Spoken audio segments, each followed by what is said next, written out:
Kofi had rushed into the bush like a woman in sudden labor, desperate to relieve himself. But as the waste left his body, a foul stench rose into the air.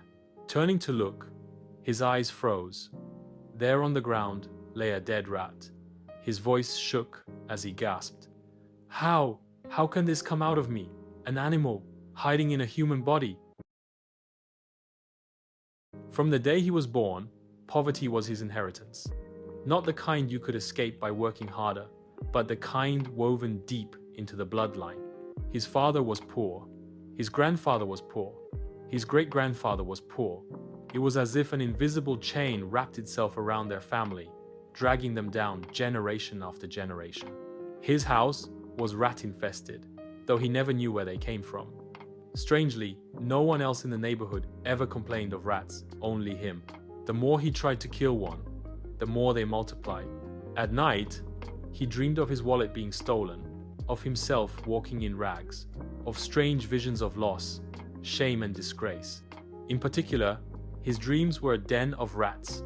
Rats swallowing his coins, chewing through his currency notes, tearing his clothes, destroying his food. Everywhere he went, in the spirit or in reality, the rats followed him.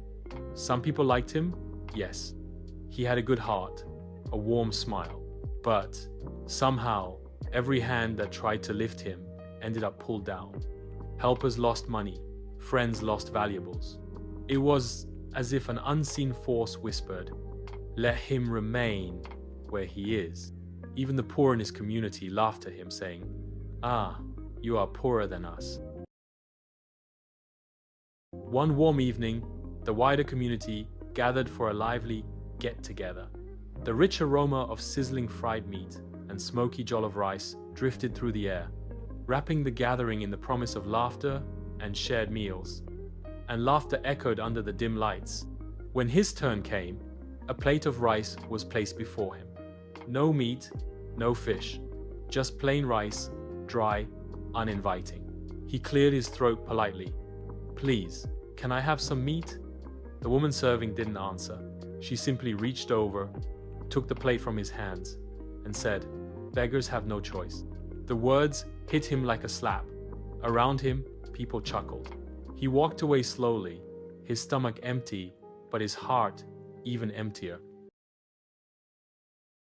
One rainy night, loud banging shook his neighborhood. Armed robbers had come, people screamed, doors were broken. By mistake, they entered his house. The moment they stepped in, one of them stopped. "Ah, from here I can see the sky through your roof," he laughed. The air in the room was heavy, damp, and foul. They looked around.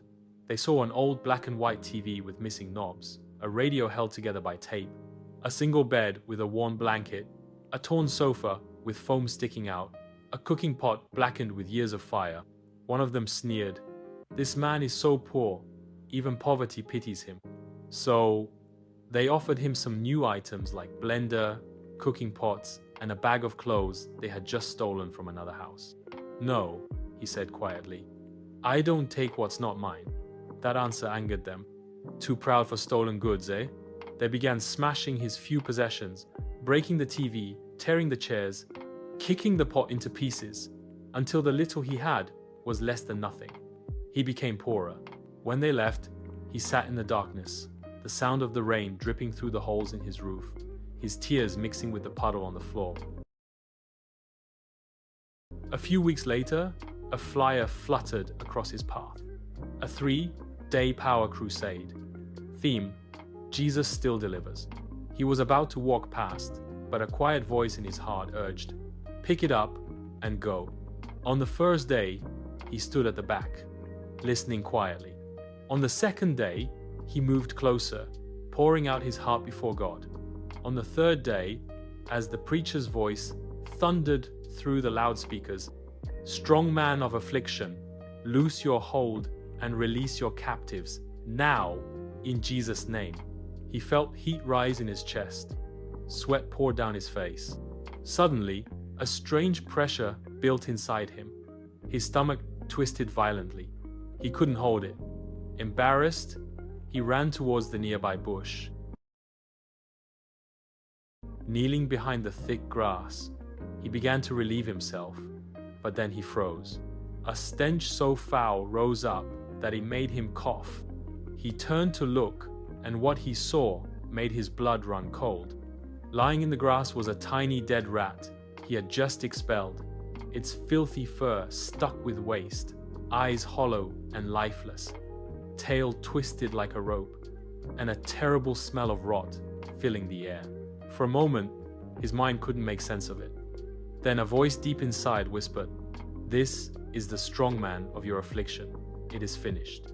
He fell to his knees, trembling, not from fear, but from the overwhelming presence of God. Tears ran freely down his face. From that day, everything began to shift.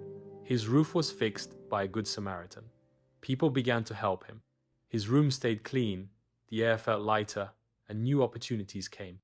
Small at first, but steady, like the first drops of rain before a harvest. His hands found work that prospered, and slowly, the shame that once clung to him like a shadow began to lift. The rat of poverty was not just an animal, it was a spiritual parasite, a living symbol of affliction, devouring his destiny in secret until God pulled it out. And as he often told others later, some problems cannot be solved with hard work alone. You can work and still feed the rat. But when God delivers you, the rats in your life will die. Don't just fight poverty in your pocket, fight it in the spirit. The curse was broken, the chain was gone, and the man who was once poorer than the poor became a living testimony that whom the Son sets free is free indeed.